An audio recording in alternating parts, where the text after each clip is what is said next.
Well, welcome everybody. Thank you very much for having me here. Good afternoon. I'm the Minister for Justice and also a doctor and also once upon a time keen sportsman. I just said to Lawrence Delalio that I fell slightly short of his achievements in rugby. I like to think I got closer than I probably actually did. But in my own life, I've seen the value of sport and what it's done for me and how it's helped me progress as an individual, as a person. And that's why I'm delighted to be here to talk to you and share my passion for sport and the benefits I think it can bring. The youth justice system is a challenging system.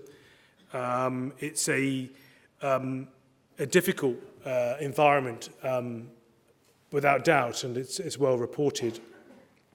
But I want you to explain to you first what the challenges are in particular.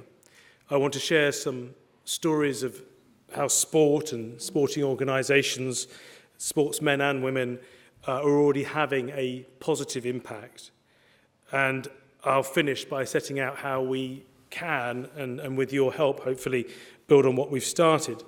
Around 86,000 people are in prison at the moment, of which around 900 are young people under the age of 18, of which the great majority are boys being held in a series of youth offender institutions up and down the country of different types.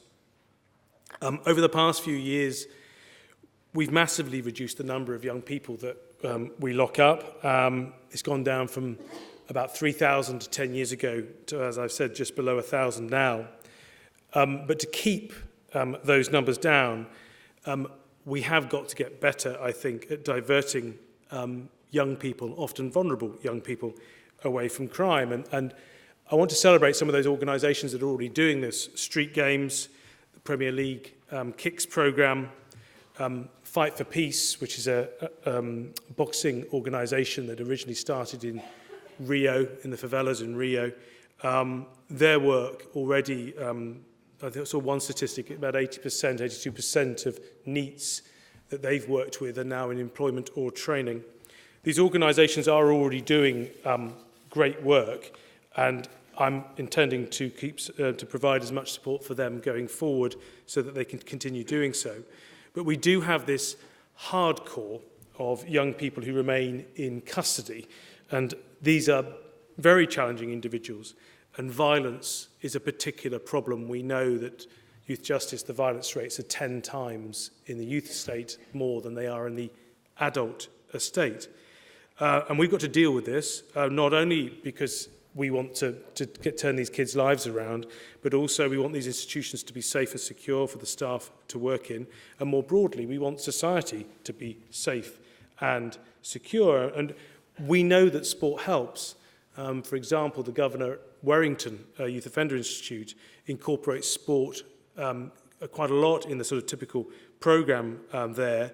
And what we're seeing there is his institution is now becoming one of our more successful ones. He's noted that it helps to manage violence levels and it develops positive mental attitudes and discipline. The reality, though, is that the recidivism rate, the reoffending rate for young people in the system is 69%. So 69% of young people who go into custody reoffend. And we spend, just so you know, around 220 million plus a year on youth offending. The cost, financial cost, is immense for that. And the impact on those young lives is obviously profound. So I think we all have a share in trying to do better by them. And again, there are already organisations doing so. So Saracens Rugby Club has a small programme, modest programme down at Feltham Young Offenders Institute, South West London, called Get On Side. And they are dramatically cutting reoffending. Their reoffending rate from a small cohort of young people that they've worked with is 8%, not 69%. it's obvious, isn't it? It's working. And young people who go through that programme, they not only learn how to play rugby, but they also get taught about CVs, interviews, get a suit bought, and they go into employment after leaving. And I do recall an officer down at Feltham being, I won't use the exact language he used, being slightly put out by the fact that one of the guys who'd been through Feltham came back and was earning a darn sight more money than him working for, I think it was Virgin Media. But he smiled and he said, but that's success, isn't it? And I think it is. And it's not just in custody. Community initiatives are also, of course, important. And I've already mentioned about the Premier League programme, KICS programme, which has linked 180,000 young people so far. With the Premier League KICS programme, which has worked in the community. And there's also the extremely good work of David Dean, who used to be the director at Arsenal FA, who has, off his own bat, started pairing prisons up and down the country with professional football clubs, because football is a sport that's extremely popular, of course, and trying to reach out to these young people, trying to get them back into living productive, law-abiding lives. And there are plenty of football clubs up and down the country also doing this through their community foundations. Manchester United Foundation, Everton, my club, Queen's Park Rangers, and does a lot of work in the Northwest. And I'll share with one thing which I was actually at QPR on Saturday, beating Wolves, fantastic result.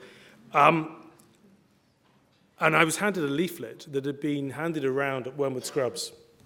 And the prisoners in Wormwood Scrubs had actually organised their own charity match for Grenfell Tower, because Grenfell was within, obviously it's in the nearby in the community, off their own bat, and raised money. And QPR helped out with the organisation of the match. That sort of story, I think, needs public sharing, because I think it's so important. If we believe in a society where people are supposed to get a second chance, that is the principle of you go to prison, you come out, you start again. When you hear that there are prisoners who are in prison for the right reason, they've done wrong things, of course, but they're actually off their own bat organising events like that to help the local community, I think it's something that we should celebrate. But I want to do more on this, and it's not just something that government can do by itself, though we obviously can play a part. So I've started something with I've commissioned a sports report from someone called Rosie Meek, who's a professor at Royal Holloway. And she's currently writing a report on what is going on at the moment, like an audit of the impact of sport, both in the community and in custody, on either preventing crime or reducing repeat crime. She's working with the National Alliance of Sport and CLINCS, and she's collecting evidence. And she's currently holding a consultation, and it's online. And the CLINCS, the website is where you'll find it, and it's open until the 17th of November. And I encourage you all, if you have any examples of small projects up and down the country where sport is being used to turn around young people's lives, please do contribute. Our plan is to launch the review's findings early next year, and the department will use the recommendations to drive what we can do next. And I look forward to working with many of you, as is possible, in that. In conclusion, each one of us here knows that sport and physical activity is quite simply life-changing. You're about to hear one of the most inspiring examples of this from one of the most inspiring people I've met. 3 times world record holder, 8 times British record holder, and professional Ironman John McAvoy. John's talents were nurtured at Her Majesty's Prison, Loudon Grange, after they were spotted by another inspiring man, a thoroughly decent, impressive character called Darren Davis, who was one of the prison officers at Loudon Grange. When I had this thought about sport and the criminal justice system over a year ago, I started digging around online, and I found mention of this character called John McAvoy and his rather impressive book, From Iron Bars to Iron Man, Redemption, available at all good bookshops and Amazon, isn't it, John?